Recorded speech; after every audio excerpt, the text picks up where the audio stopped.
আসসালামু আলাইকুম। এখন দেখবেন সংবাদ শিরোনাম। শেখ হাসিনার ফাঁসির রায়ের মধ্য দিয়ে ন্যায় বিচার প্রতিষ্ঠা হলো বিএনপির। আনুষ্ঠানিক প্রতিক্রিয়া, ফ্যাসিবাদ বিরোধী দলগুলোর সন্তোষ প্রকাশ। জুলাই গণহত্যার রায়কে ঐতিহাসিক বলছে সরকার। শেখ হাসিনাকে ফেরাতে নতুন করে কূটনৈতিক উদ্যোগ, দিল্লিকে চিঠি দেবে ঢাকা। ধানমন্ডি ৩২-এ বুলডোজার কর্মসূচি ঘিরে রাতভর উত্তেজনা, বিক্ষোভকারীদের সাথে সেনা পুলিশের ধাওয়া। রাজধানীর পল্লবীতে যুবদল নেতাকে গুলি করে হত্যা, পালানোর সময় এক অস্ত্রধারী আটক। বরিশালে মিষ্টি বিতরণের সময় ছাত্রদল নেতা খুন। আজ ঢাকায় বাংলাদেশ ভারত মহারণ। আবেগের ম্যাচে বাজিমাত করতে চান অধিনায়ক জামাল ভুঁইয়া। হামজা সমিতির চমকে দিতে প্রস্তুত ম্যান ইন ব্লুরা। এতক্ষণ শুনছিলেন সংবাদ শিরোনাম, এখন দেখবেন বিস্তারিত। শেখ হাসিনা এখন ফাঁসির দণ্ডপ্রাপ্ত পলাতক আসামি। হেলিকপ্টার ও মারণাস্ত্র ব্যবহার করে হত্যা, চানখারপুলে ৬ জনকে গুলি করে হত্যা এবং আশুলিয়ায় ৬ জনকে পুড়িয়ে মারার ঘটনায় তাকে সর্বোচ্চ সাজা দেওয়ার আদেশ দিয়েছেন আন্তর্জাতিক অপরাধ ট্রাইব্যুনাল। গতকাল দুপুরে টেলিভিশন সহ সামাজিক মাধ্যমে সরাসরি সম্প্রচার করা হয় আদালতের রায়। একই অপরাধে আসাদুজ্জামান খান কামালকেও মৃত্যুদণ্ডের আদেশ দেওয়া হয়। অপর আসামি রাজসাক্ষী চৌধুরী আব্দুল্লাহ আল মামুনকে কারাদণ্ড দেওয়া হয়েছে ৫ বছরের। প্রতিক্রিয়ায় চিফ প্রসিকিউটর বলেছেন, রায়ের মাধ্যমে ইতিহাসের একটি অধ্যায়ের সমাপ্তি হয়েছে।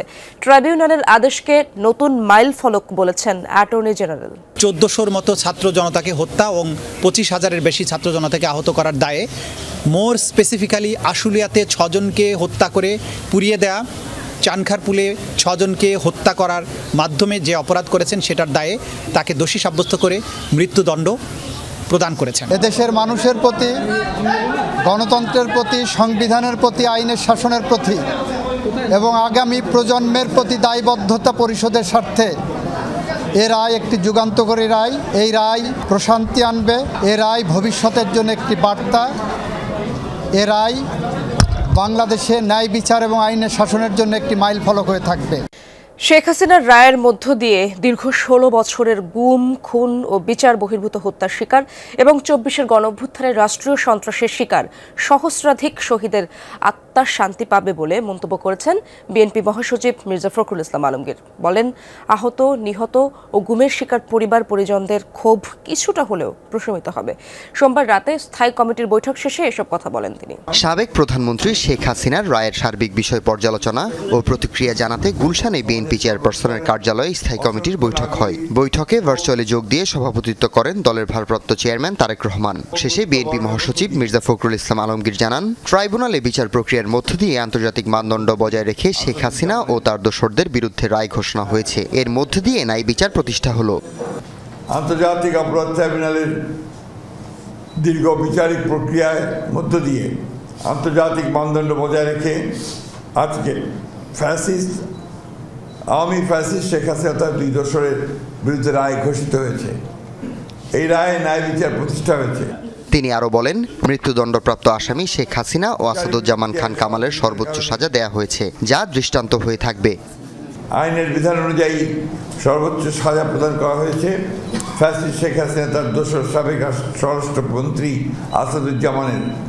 এই রায়ের মধ্যে দিয়ে আহত, নিহত ও গুমের শিকার পরিবার পরিজনদের ক্ষোভ কিছুটা হলেও প্রশমিত হবে বলেও মনে করে বিএনপি। জনগণকে সদা সর্বদা সচেতন থাকার আহ্বান জানাচ্ছে।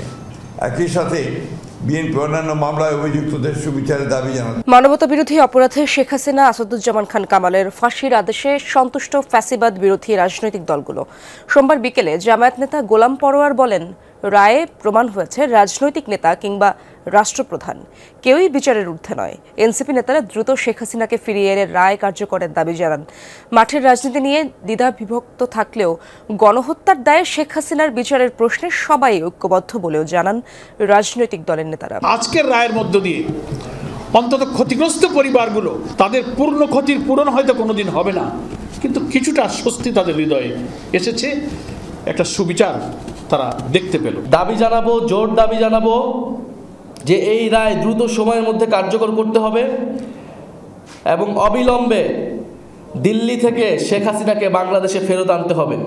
মানবতা বিরোধী অপরাধের দায়ে সাবেক প্রধানমন্ত্রী শেখ হাসিনা এবং সাবেক স্বরাষ্ট্রমন্ত্রী আসাদুজ্জামান খান কামালের মৃত্যুদণ্ড জবাবদিহিতার উজ্জ্বল দৃষ্টান্ত স্থাপন করেছে বিবৃতিতে জানিয়েছেন ডক্টর মোহাম্মদ ইউনূস। সোমবার রাতে দেয়া বিবৃতিতে তিনি আরও বলেন, এই রায়ের ফলে আন্তর্জাতিকভাবে বাংলাদেশের অবস্থান দৃঢ় হয়েছে। প্রমাণ হয়েছে কেউই আইনের ঊর্ধ্বে নয়। রায়ের ফলে জুলাই ও আগস্টের গণ আন্দোলনে ক্ষতিগ্রস্ত হাজারো মানুষ তাদের বিচার পেয়েছে। জনগণের আস্থার একটি ধাপ পূরণ হয়েছে বলেও মনে করেন তিনি। এছাড়াও বাংলাদেশ আগামীর চ্যালেঞ্জগুলো সাহসের সাথে মোকাবেলা করা হবে বলে জানানো হয় বিবৃতিতে। মৃত্যুদণ্ডপ্রাপ্ত সাবেক প্রধানমন্ত্রী শেখ হাসিনা ও সাবেক স্বরাষ্ট্রমন্ত্রী আসাদুজ্জামান খানকে ফেরাতে ভারত সরকারকে আবারও আনুষ্ঠানিক চিঠি পাঠাচ্ছে বাংলাদেশ। 2-1 দিনের মধ্যে চিঠি দেওয়া হবে বলে জানিয়েছেন পররাষ্ট্র উপদেষ্টা। অন্যদিকে আইন উপদেষ্টা জানিয়েছেন, এই দফায় ভারত তাকে ফেরত না পাঠালে তা হবে বাংলাদেশের মানুষের সাথে শত্রুতা ও নিন্দনীয় কাজ। অন্যদিকে স্বরাষ্ট্র উপদেষ্টা জানান, রায় ঘোষণা হলেও এ নিয়ে কোনো আতঙ্ক নেই দেশে। বলেছেন, নাশকতাকারীদের গ্রেপ্তার করা হচ্ছে। এরপরও কিছু জায়গায় ছোটখাটো ককটেল বিস্ফোরণ হলেও বড় কোনো ঘটনা ঘটেনি। সরকার এ নিয়ে কঠোর অবস্থানে রয়েছে। দেখাবার্তা গুলি না শুনুন, এখানে হইল কি আপনার সেলফ ডিফেন্সের জন্য হাতিয়ারের নেন না, পারমিশন নেন না, আপনাকে নিরাপত্তা ওইটা কি দেখছেন জন্য, শিকারের জন্য কিন্তু নেন না, গিয়া যদিও করেন শিকার, কিন্তু নেন আপনার ডিফেন্সের জন্য। যেহেতু শাস্তি দিয়েছে কোর্ট এবং সেই জন্য আমরা ভারতকে অফিসিয়ালি জানাবো। দুজনকে শাস্তি দেওয়া হয়েছে, আমি যখন তাদের ফেরত যাবো তাদের দুজনকে আমার ফেরত চাইতে হবে। শেখ হাসিনার কে দেশে প্রত্যার্পণের জন্য, এক্সট্রাডিশনের জন্য ভারতের কাছে আবার চিঠি লিখব। ভারত যদি এই গণহত্যাকারীকে আশ্রয় দেওয়া অব্যাহত রাখে তাহলে ভারতকে বুঝতে হবে এটা বাংলাদেশ এবং বাংলাদেশের মানুষের বিরুদ্ধে একটা শত্রুতা। মানবতা বিরোধী অপরাধে দোষী সাব্যস্ত বাংলাদেশের সাবেক প্রধানমন্ত্রী শেখ হাসিনাকে মৃত্যুদণ্ডের যে রায় দিয়েছে আন্তর্জাতিক অপরাধ ট্রাইব্যুনাল, সেটি লক্ষ্য রেখেছে ভারত। ভারতের পররাষ্ট্র মন্ত্রণালয় এক বিবৃতিতে জানায়, ঘনিষ্ঠ প্রতিবেশী হিসেবে বাংলাদেশি জনগণের শান্তি, গণতন্ত্র, অন্তর্ভুক্তি এবং স্থিতিশীলতার স্বার্থে ভারত প্রতিশ্রুতিবদ্ধ। বিবৃতিতে আরও বলা হয়, বাংলাদেশের স্থিতিশীলতা নিশ্চিত করার লক্ষ্য নিয়ে দেশটির সব অংশীজনের সঙ্গে গঠনমূলকভাবে কাজ করার ধারাবাহিকতা বজায় রাখবে ভারত।